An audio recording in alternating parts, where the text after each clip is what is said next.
ಬೆಳಗಾವಿಯಲ್ಲಿ ಕುಳಿತು ಅಮೆರಿಕದ ನಾಗರಿಕರಿಗೆ ವಂಚನೆ ಮಾಡಿರುವಂತಹ ಪ್ರಕರಣ ಇದು.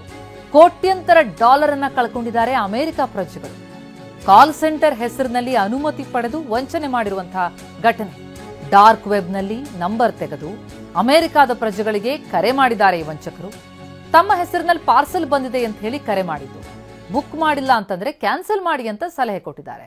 ಕ್ಯಾನ್ಸಲ್ ಮಾಡೋದಕ್ಕೆ ಅಂತ ಒಂದು ನಂಬರ್ ಕೊಡುತ್ತೆ ಈ ತಂಡ. ಆ ನಂಬರ್ಗೆ ಕರೆ ಬರ್ತಾ ಇದ್ದಂತೆ ಈ ಟೀಮ್ ಹಣ ಎಗರಿಸುತ್ತೆ.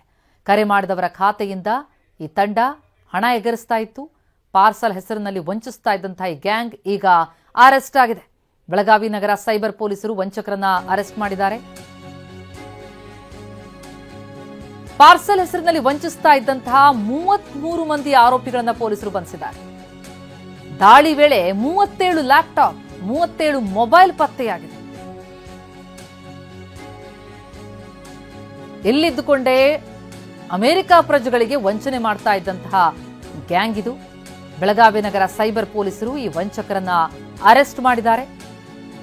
33 ಮಂದಿ ಆರೋಪಿಗಳನ್ನ ಅರೆಸ್ಟ್ ಮಾಡಲಾಗಿದೆ. ಬೆಳಗಾವಿಯಲ್ಲಿ ಕುಳಿತು ಅಮೆರಿಕದ ನಾಗರಿಕರಿಗೆ ವಂಚನೆ ಮಾಡ್ತಾ ಇದ್ದು, ಈ ದೃಶ್ಯಗಳಲ್ಲಿ ನೋಡ್ತಾ ಇದೀವಿ. ಅವರಿಂದ ವಶಪಡಿಸಿಕೊಂಡಂತಹ ವಸ್ತುಗಳಿದು. 37 ಲ್ಯಾಪ್ಟಾಪ್, 37 ಮೊಬೈಲ್ ಸೇರಿದಂತೆ ಹಲವು ವಸ್ತುಗಳಲ್ಲಿ ಪತ್ತೆಯಾಗಿದೆ. ಹ್ಯಾಕ್ ಮಾಡೋದಕ್ಕೆ ಅಂತ ಬಳಕೆ ಮಾಡ್ತಾ ಇದ್ದಂತಹ ವಸ್ತುಗಳಿದು. ಬಂಧಿತರಿಂದ ವಶಕ್ಕೆ ಪಡೆಯಲಾಗಿದೆ. ಇವರೆಲ್ಲ ಉತ್ತರ ಭಾರತದ ಯುವಕರು, ಎಂಜಿನಿಯರಿಂಗ್ ಸೇರಿದಂತೆ ಉನ್ನತ ಶಿಕ್ಷಣ ಪಡೆದಂತವರು ಅಂತ ತಿಳಿದು ಬರ್ತಾ ಇದೆ. International call centre, fraud call centre rather operate ಆಗ್ತಾ ಇತ್ತು. ಅದು ಗೊತ್ತಾಯಿತು. ಪೂರ್ತಿ ರಾತ್ರಿ ನಮ್ಮ ಅಧಿಕಾರಿಗಳು ಅಲ್ಲಿ ಸೀಸರ್ದು ಪ್ರೋಸೆಸ್ ನಡೆದಿದ್ದಾರೆ. ನೀವು ನೋಡಬಹುದು, ಇದು 37 ಲ್ಯಾಪ್ಟಾಪ್ಸ್, 37 ಮೊಬೈಲ್ ಫೋನ್ಸ್ ಆ ಜಾಗೆಯಿಂದ ನಮಗೆ ಸೀಸ್ ಆಗಿದೆ. ಇವರದು ಅಪ್ಲಿಕೇಶನ್ಸ್ ಕ್ಲೌಡ್ ಮೇಲೆ ಇತ್ತು. ಸೊ ಅದರದ್ದು ಕೂಡ ನಾವು ಎವಿಡೆನ್ಸ್ ಗ್ಯಾದರಿಂಗ್ ಮಾಡ್ತಾ ಇದ್ದೀವಿ.